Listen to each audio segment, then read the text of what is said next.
Assalamualaikum warahmatullahi wabarakatuh. Sebelumnya kami dari kelompok 12 yang beranggotakan Nur Hanifah Hidayat,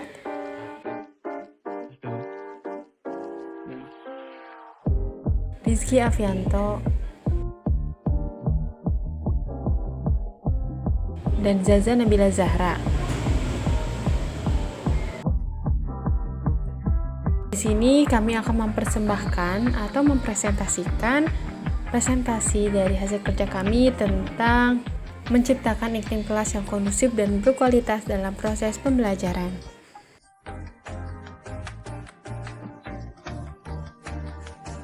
Proses pembelajaran seharusnya mampu menciptakan suasana kelas atau iklim kelas yang baik, kondusif, dan berkualitas untuk mendukung terciptanya kualitas proses pembelajaran. Namun sayangnya proses pembelajaran yang terjadi selama ini masih cenderung satu arah dan juga masih kurang memperhatikan partisipasi aktif siswa dalam proses pembelajaran.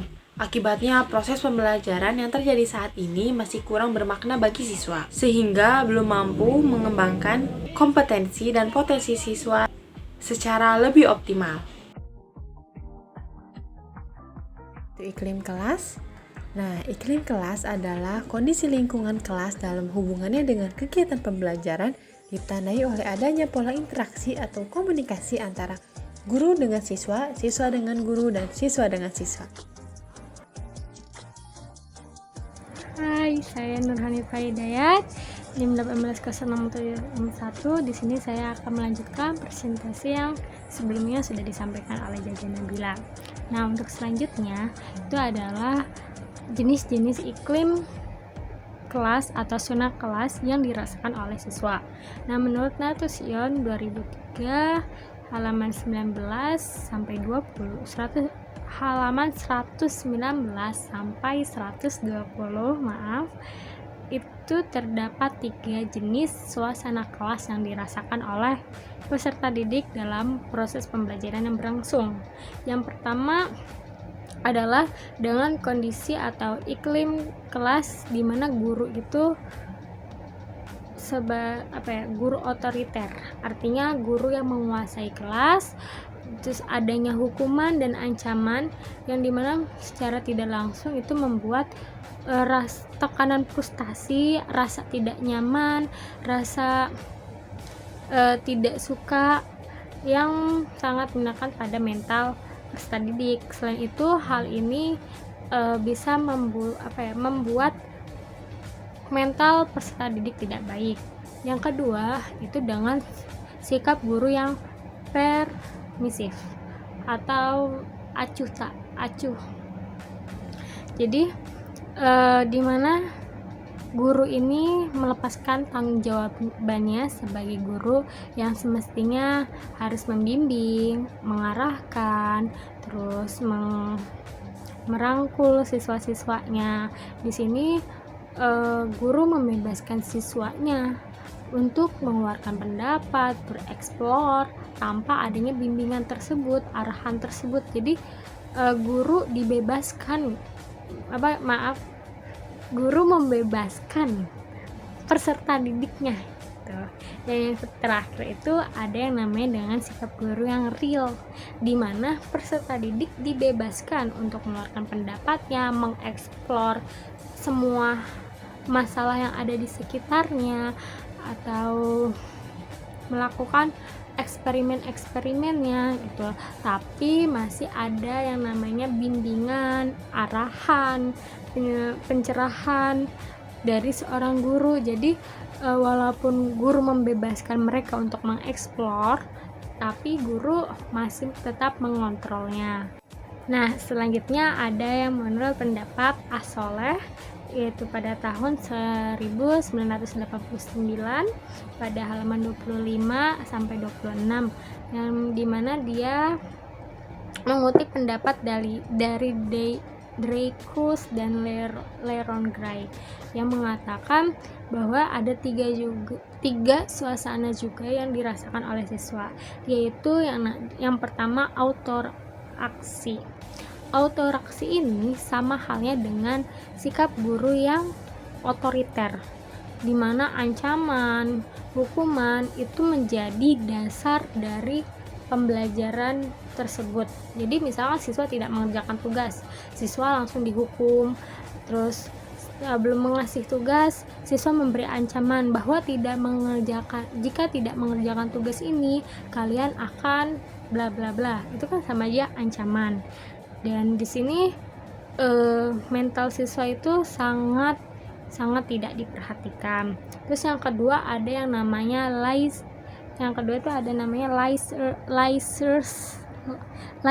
faire. Laissez faire ini sama halnya dengan sikap guru yang permisif, yaitu yang tidak bertanggung jawab terhadap anak muridnya. Dan hal ini membuat anak murid itu mengeksplor sendiri, dan jika eksplorannya yang salah itu misalkan anak murid itu kan diberikan kebebasan tuh sama gurunya untuk mengeksplor. Nah, sebenarnya yang dia eksplor itu merupakan hal yang salah, tapi karena gurunya melepas tanggung jawabannya sebagai seorang guru yang dimana selalu membimbing, mengarahkan, membina, terus mereka melakukan eksplor yang salah, mereka tidak tahu kalau itu perbuatan yang salah, tapi karena tidak ada bimbingan, ya mereka tetap melakukannya gitu. Nah, ini sangat tidak bagus juga. Nah, selanjutnya itu ada dengan suasana kelas yang demokrasi. Yang suasana kelas dengan demokrasi ini sama halnya dengan sikap guru yang real, di mana siswa tetap diberi kebebasan untuk mengeluarkan pendapat, mengeksplor semua pengetahuan, tapi masih dibimbing, masih dibina, masih diarahkan, masih dituntun ke jalan yang positif gitu. Jadi walaupun dia mengeksplor, dia tetap dalam pantauan guru gitu. Jadi dia tidak salah arah gitu. Nah, harusnya kita itu bisa menciptakan suasana yang demokrasi ini gitu. Jadi bukan guru sebagai pusat perhatiannya saja, terus bukan siswa diberi kebebasan biar dia mandiri, tapi siswa tetap diberi kebebasan, guru pun tetap memegang tanggung jawabannya sebagai seorang guru yang membina, membimbing, mengarahkan, menuntun, menjadi fasilitator, motivator gitu. Nah, untuk menciptakan suasana kelas yang kondusif, nyaman, kita juga sebagai calon guru, seorang guru perlu memahami prinsip-prinsip dalam membuat suasana kelas yang kondusif. Nah, prinsip-prinsip itu ada prinsip kehangatan dan antusias, terus tantangan, ada juga bervariasi, ada juga keluasan, ada juga yang namanya penekanan pada hal-hal positif. Selanjutnya itu ada penanaman disiplin diri. Untuk membuat iklim kelas yang menarik, yang kondusif, nyaman, kita juga seorang guru perlu memahami yang namanya prinsip-prinsip dasar dalam pengelolaan kelas itu sendiri. Yang pertama itu adalah kehangatan dan antusias. Guru harus memiliki kehangatan dan antusias dalam proses pembelajaran pengajaran. Jadi kalau guru tidak punya semangat atau dalam mengajar tidak antusias, itu akan membuat murid-murid juga tidak suka gitu dan tidak senang dalam pembelajarannya gitu. Yang kedua, guru juga harus bisa membuat yang namanya tantangan. Nah, tantangan di sini berfungsi untuk meningkatkan gairah peserta didik untuk belajar, serta memelihara perhatian dan minat peserta didik dalam kegiatan yang dikembangkan oleh guru. Jadi misalkan guru lagi ngajar nih, kalau disuruh baca aja kan anak murid suka bosen gitu kan. Nah, guru tuh memberi tantangan, misalkan siapa nih yang bisa baca di depan atau jadi ditunjuk satu siswa, terus guru menantang dia untuk membaca di depan dan anak murid yang lain mendengarkan.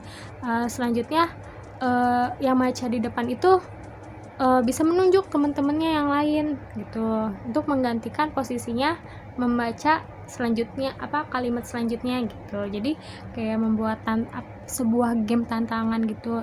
Terus juga guru juga harus bervariasi. Maksud dari bervariasi ini, guru dalam kegiatan belajar mengajar harus mempunyai variasi model pembelajaran atau media pembelajaran atau teknik pembelajaran agar kejenuhan yang dirasakan oleh peserta didik itu bisa terkurangin gitu. Jadi kan kalau misalnya kita belajar dengan model ceramah, pasti kan lama-kelamaan juga kita sebagai seorang siswa bosen dong melihat gurunya berbicara terus. Nah, kita tuh harus menggunakan metode apa nih biar mereka tuh semuanya ikut andil dalam pembelajaran. Nah, terus selanjutnya itu keluasan itu adalah gimana guru itu mampu mengajar atau mengubah strategi pembelajaran dan memanipulasi berbagai keterampilan mengajar tuh. Jadi misalkan ada peserta didik yang tidak paham nih dengan materi ini. Nah, bagaimana yang dilakukan guru agar peserta didik itu paham dengan materi yang disampaikan? Artinya kan kita harus berkreasi kan, mencari media yang tidak hanya satu. Misalkan media satu ini tidak berfungsi, nah kita harus luas, kita memikirkan misalnya menggunakan media yang lain atau menyangkut pautkan dengan keadaan gitu. Jadi perlu sekali yang namanya keluasan. Terus selanjutnya itu adalah penekanan pada hal-hal positif. Artinya kita tuh harus memberikan misalkan ada tingkah laku siswa yang tidak baik. Nah, guru jangan langsung marah, tapi bisa digunakan dengan cara perkataan yang lembut namun tidak mencela gitu. Terus bisa juga memberikan penguatan pada tingkah laku peserta didik yang positif. Artinya dia misalkan si Andi sudah tidak telat, jadi kayak Andi perjuangkan ya, Andi pertahankan ya supaya tidak telat terus gitu. Hari ini kamu bagus, tidak telat. Jadi memberikan penguatan gitu kepada peserta didiknya. Selanjutnya kalau peserta didiknya ada yang melakukan kesalahan, kita juga harus memberi kayak peneguran, tapi peneguran itu menyadarinya gitu. Kalau perbuatan yang dia lakukan itu mengganggu kelancaran atau membuat ketidaknyamanan teman-teman di kelasnya gitu. Terus penanaman disiplin yang tinggi. Penanaman disiplin yang tinggi contohnya misalkan kita ingin anak didik kita tidak telat, sedangkan kita sendiri sebagai guru selalu datangnya telat. Nah, berarti kan itu tidak disiplin kan? Jika kita ingin tidak telat, berarti kan kita memberikan contoh atau memberikan kita jadi modelnya gitu. Jangan kita minta anak-anak tidak telat. Terus berarti kan kita harus contohkan agar anak-anak itu maksudnya kita tidak telat, kita datangnya tepat waktu gitu.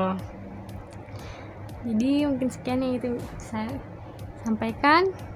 Selanjutnya akan dilanjutkan oleh Rizky Alfianto. Ya, saya Rizky Alfianto dari 5 BPGSD dengan NIM 1806770. Saya di sini akan menjelaskan faktor-faktor yang mempengaruhi iklim kelas. Nah, di sini ini ada banyak sekali faktor yang harus ditimbangkan kembali, ditinjau kembali bagaimana cara menciptakan iklim kelas yang nyaman serta kondusif. Nah, yang pertama ini ada pemilihan pendekatan belajarnya. Kenapa sih harus ini? Karena gini, dengan pendekatan pembelajaran ini diharapkan proses pembelajaran ini menjadi lebih berkualitas dan bermakna bagi siswa yang pada akhirnya diharapkan dapat meningkatkan kompetensi dan prestasi siswa.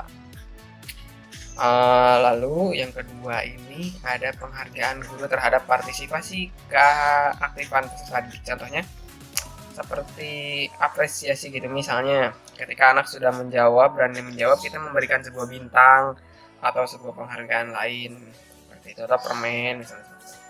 Yang kedua ini guru bersikap demokratis. Yang ketiga ini ada guru bersikap demokratis. Lalu yang keempat ini ada jika ada permasalahan dalam proses pembelajaran sebaiknya dibahas secara bersama-sama atau secara dialogis. Biasanya ini masalah yang kerap kali timbul pada suatu kelas itu contohnya kayak ini peserta didik yang selalu berbuat masalah.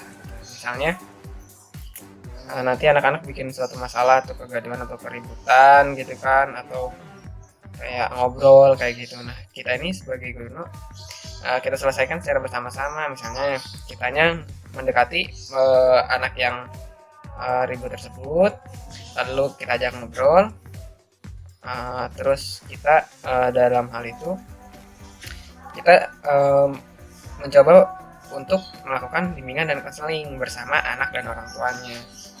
Nah, seperti itu untuk menangani yang tadi.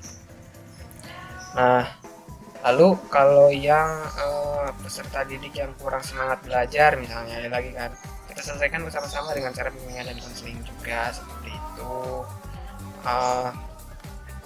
Terus kita bisa kalau dia kurang semangat berarti kita kreasi dalam kelas.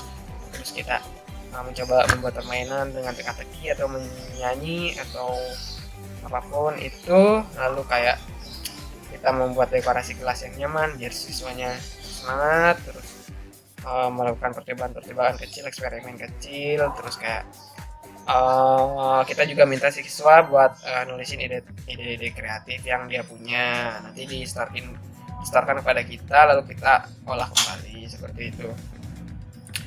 Lalu yang kelima ini ada dalam faktor penting untuk pengelolaan kelas ini ada kita menyeting lingkungan kelas agar lebih indah gitu ya, seperti yang tadi itu. Jadi kalau misalnya pengaturan ruang secara tepat dan nyaman ini dapat menciptakan suasana yang seperti tenang, lalu ada buat menyemangati semangat, terus ada suasana gembira juga gitu kan, kalau misalnya ngelihat dekorasi kelas atau tata ruangnya indah seperti itu.